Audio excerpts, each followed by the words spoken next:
Good morning everyone, তোমরা কেমন আছো? আমি ভালো আছি। এই দেখো সকালবেলা দেখো আমার বর লিখতে বসে গেছে। এই বয়সে এখনও লেখাপড়া করছে। দেখো আমরা রেডি হয়ে গেছি, রেডি হয়ে এখন একটুখানি ও লেখাপড়া করতে বসে গেছে। লেখাপড়া করে তারপরে আমরা রেডি হয়ে এখন বেরিয়ে যাব শপিং করতে। আজকে আমরা শপিং করতে চলে গেলাম।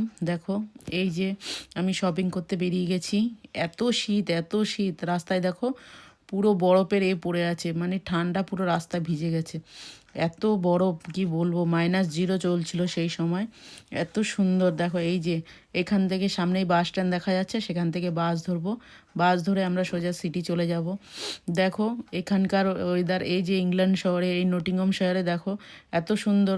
দেখো ওয়েদার কি বলবো, এইখানকার ওয়েদারে তোমাদের একটু ভালো লাগবে না। তারপর উঠে গেলাম বাসে। বাসে উঠে দেখো এখানকার বাস যতটা সিট ততটা প্যাসেঞ্জার, এর বেশি প্যাসেঞ্জার হয় না। দেখো কি সুন্দর সবাই বসে আছে। দেখো যদি ভালো লাগে তোমাদের একটা লাইক কমেন্ট শেয়ার করে দিও। এই দেখো বাস থেকে বসে আমি একটু ভিডিও করছিলাম।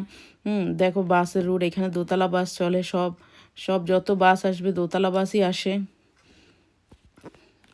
তোমরা দেখো, তোমাদের যদি ভালো লাগে একটা লাইক কমেন্ট শেয়ার করে দিও। এই যে আমি এখন বাসে বসে যাচ্ছি সিটিতে গিয়ে একটু কেনাকাটি করব।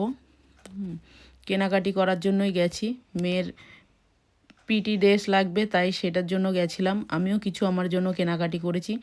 তারপর চলে আসলাম দেখো আমাদের এই যে হেডেন রোডে। এইখানে দেখো কয়েকটা শপিং সেন্টার আছে, সেখানে গিয়ে আমি শপিং করছিলাম। এই যে এই যে এখান দিয়ে দাঁড়িয়ে আছে যে মেয়েটা, ও পাশেই শপিং মল, সেখানে গিয়ে শপিং করছিলাম। আমি তোমাদের ঘুরে দেখাচ্ছি 2-4টে শপ। এই যে এই শপগুলোতে সেল লেগেছিলো, এই শপগুলোতে আমি শপিং করছিলাম। কয়েকটা জামা কাপড় নিয়েছি, নিয়ে চলে এসেছি। তারপরে ভিডিও করতে করতে বাড়ি চলে এসেছি। তারপর দেখো কি সুন্দর লাগছে। পরের ভিডিওতে দেখা হবে। বাই গাইস, গুড নাইট, সবাই ভালো থাকবে।